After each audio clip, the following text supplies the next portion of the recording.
आइए फिर हम एक न्यू वीडियो की तरफ लेकर के चल रहे हैं, न्यू कहानी की तरफ लेकर के चल रहे हैं। और इस कहानी में जानेंगे कि 3 बेवकूफ़ व्यक्ति भगवान से किस प्रकार से वरदान मांगते हैं। आइए सीधे सीधे टॉपिक पर बात करते हैं। एक बार भूतनाथ भोले बाबा और मैया पार्वती घूमने के लिए जा रहे थे। तो उसी समय भूतनाथ भोले बाबा से और मैया पार्वती कहने लगीं, पिया एक बात सुनो हमारी नाथ, आप सभी को एक जैसा क्यों नहीं कर सकते। कहने लगे, कोई बात नहीं है प्रिय, हम एक जैसा नहीं कर सकते, क्योंकि हर किसी को कुछ भी मांगने की इच्छा तो होती है पर वो मांग नहीं पाता, वरदान मांग नहीं पाता है व्यक्ति। तो पार्वती कहने लगी, बाबा ऐसा तो कोई हो ही नहीं सकता। कहा हाँ ऐसा ही है। तो कहा ठीक है। थोड़ी दूर और जाने के बाद जब भोले बाबा थोड़े दूर आगे चले जाते हैं तो मैया पार्वती ने देखा 3 व्यक्ति थे। एक बूढ़ी माँ थी और उसके पति और उनका बेटा, 3 व्यक्ति थे। तो कहा, मैया पार्वती कहने लगी, इन्हें वरदान दे दो। तो भोले बाबा कहने लगे, वरदान तो दे दूं, लेकिन ये वरदान मांग नहीं पाएंगे, भला इन्हें दूं क्या। तो कहा, ऐसा भी कोई इस दुनिया में है जो वरदान मांग नहीं सकता, आप झूठ कह रहे हो। बाबा कहने लगे, कोई बात नहीं है, चलो पास में चल के देखते हैं। भोले बाबा और मैया पार्वती जब पास में पहुंच जाती हैं तो उसी समय मैया पार्वती कहने लगी, लो हम तुम्हारे सामने आ चुके हैं, हम भोले बाबा हैं। और मैया पार्वती बोली, हम पार्वती हैं।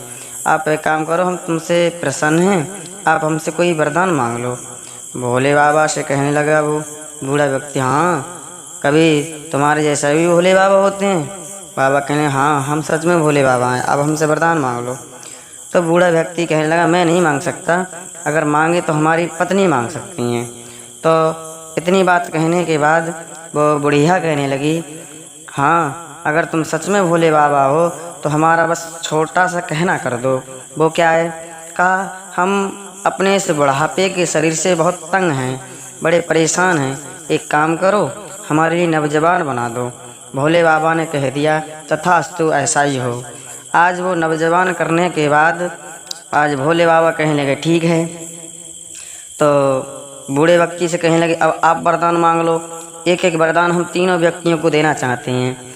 तो कहा ठीक है। तो उसी समय वो बूढ़ा व्यक्ति कहने लगा, बाबा सच में आप भोले बाबा हो, एक काम करो, अगर आप हमसे इतनी ही प्रसन्न हो तो हमें एक वरदान ये दो कि जो हमारी पत्नी को तुमने नवजवान कर दिया है वो नवजवान ना हो। क्यों, नवजवान होकर के ये तो हमें छोड़ देगी, किसी दूसरे के साथ चली जाएगी। आप एक काम करो बाबा, इसे कुतिया बना दो। कह दिया, तथास्तु ऐसा ही हो। आज वो बूढ़ी कुतिया बना दी, भोले बाबा ने वरदान दे दिया, तथास्तु ऐसा ही हो, वो कुतिया बन जाती है। उसी के बाद भोले बाबा कहने लगे, बेटे अब तुम्हारी बारी है, आप कोई वरदान हमसे मांग लो, हम तुम्हारे भक्ति से निष्ठा से बड़े प्रसन्न हैं।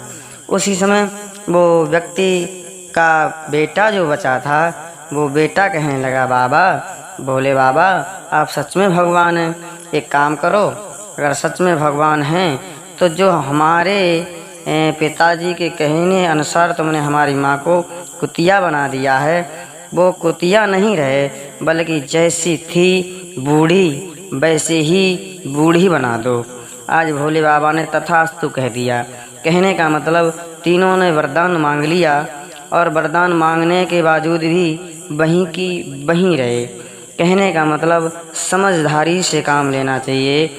आजकल के कुछ मूर्खों का ये तथ्य है, कोई अपने ऊपर ना ले जाएं।